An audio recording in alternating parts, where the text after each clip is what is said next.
GTM Podcast Buddhist Knowledge 38 Blessing of Life Blessing 13 Part 4 Hello everyone. You are listening to GTM Podcast Buddhist Knowledge Series on 38 Blessing of Life. Currently, we are on Blessing 13. From the previous episode, we learned about husband and wife's character. However, it is not the end yet because we will go over the duties of husband and wife that the Buddha mentioned in this blessing. Before we start, if you have not listened to the previous episode just yet, we suggest you go back and listen to them first for more understanding on this blessing. And don't forget to subscribe, like, and share to help supporting us and continue our program. Now, if you are all set, let us begin on this blessing. Duties of husband and wife.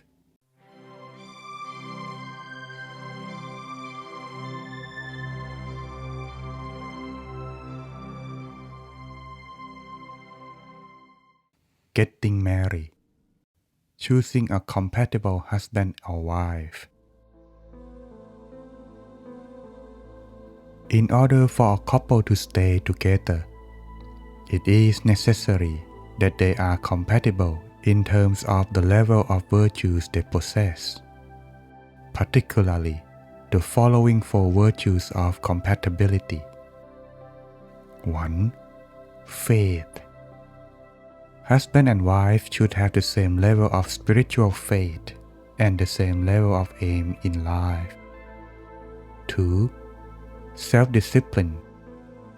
Husband and wife should have the same standards of precepts, manners, and etiquette as one another. 3. Self-sacrifice. Husband and wife should have the same level of self-sacrifice in selflessly devoting themselves to generous deeds or helping others. 4. Wisdom. Husband and wife should have the same level of wisdom, creativity, empathy, and common sense. Being on the same communicative wavelength, neither suffering overly from stubbornness. In addition, concerning compatibility, the Buddha warned the perils of an old man bringing home a young girl as a wife. When an old man takes a vigorous young girl and cannot sleep because of his possessiveness for her, this leads to his downfall.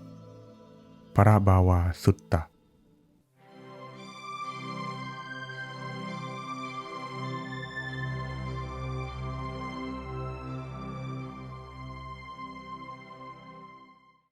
Marrying your spouse. In the time of the Buddha, there was no such thing as legal registration of marriage. A man and a woman mutually decide to accept each other as husband and wife, and thereafter they live together. Their marriage was carried out in the presence of the lay community, rather than in the presence of the spiritual community. In the present day, however, legal registration of marriage is required. Details differ from country to country, and Buddhism supports whatever complies with the law. However, there remains no specific Buddhist ritual or procedure to conduct marriage. Buddhism recognizes the traditions and cultures practiced by people in different countries. Hence, Buddhist wedding rituals differ from one country to another. In general, there will be religious service for blessing and give advice to the new couple, performed either in the home or in the temple. Some hesitate over becoming officially married over concern, such as whether their marriage vows will substitute for affection as the bonds to hold the couple together. However, this misses the point of legalizing a marriage, which is publicly recognize one's spouse. How do you think a wife would feel if her husband were to embrace to admit he had married her? Or how would the husband feel if his wife refused to wear a wedding ring? Marrying is about showing each other due respect, and this is the foundation of the trust which unifies the couple.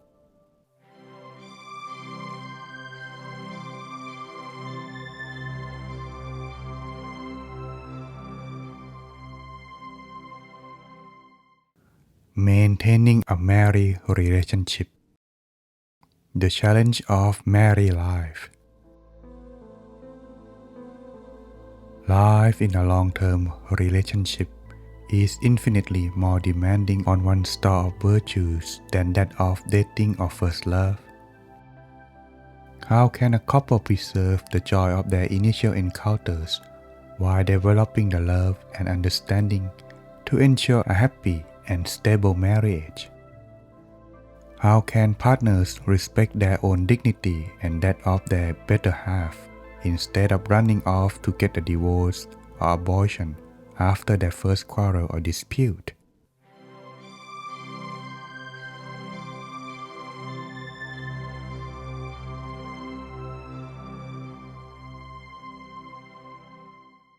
Principles.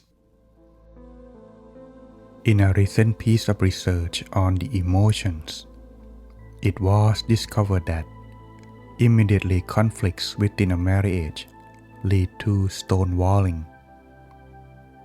The husband and wife are no longer on speaking terms. The further life expectancy of the marriage will not exceed 3 years.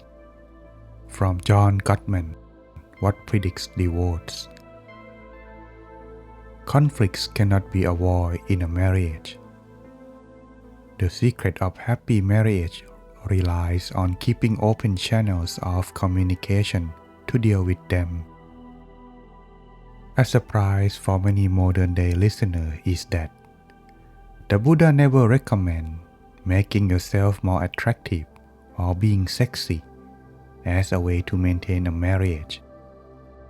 He addressed instead the gravest enemy of marriage, distrust and suspicion. Maintaining good channels of communication according to the principle recommended by the Lord Buddha is to maintain a healthy emotional bank account with one's marriage partner. There are 4 ways of maintaining a healthy emotional bank account with your partner as follows. 1. Giving resources or dana. If 2 people are going to live together, they must be able to share what they have with their partner. Any place that lacking giving will be parched like an emotional desert. Once married, all the property once individually owned should be shared.